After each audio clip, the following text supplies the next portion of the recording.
Hello， 大家好，我是喜猫的小陈。今天来翻新的是一位4个月大的布偶小朋友。像洗脸这个事情，我们得从小开始培养。耳水灌入耳道后，我们就用手去揉捏一下耳根，用棉片把甩出来的污垢都清理干净。指甲主人在家已经剪过了，我们梳梳毛就准备洗澡了。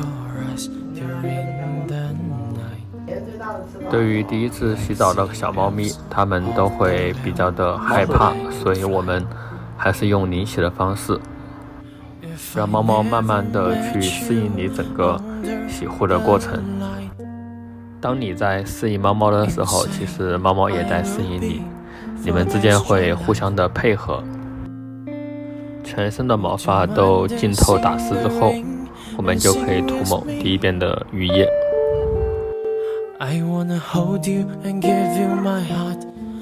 这位小朋友的颜值还是蛮高的，处于尴尬期都还这么的可爱。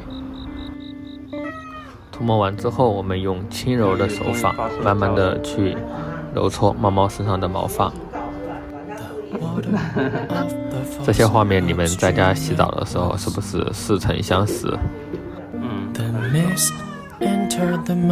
猫要跑就把它夺回来，就是这个样子。小朋友折腾够之后，我们就可以跟它冲水了。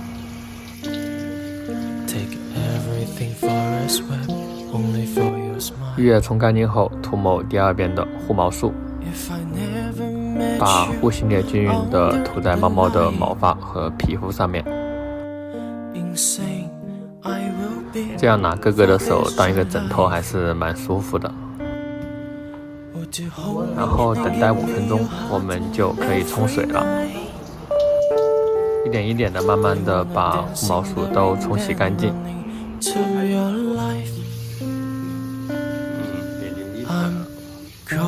这一出锅，小朋友就已经躺下了，估计这个澡应该洗的还是挺舒服的。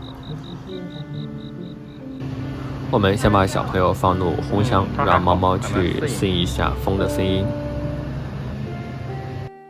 等适应好之后，就用拉毛机慢慢的给猫猫去吹风。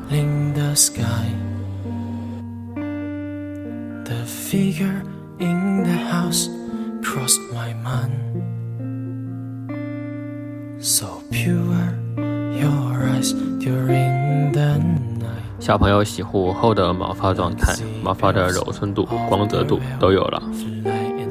洗完后再给小朋友来点零食奖励一下。小朋友，我们就服务完成了，我们下期再见。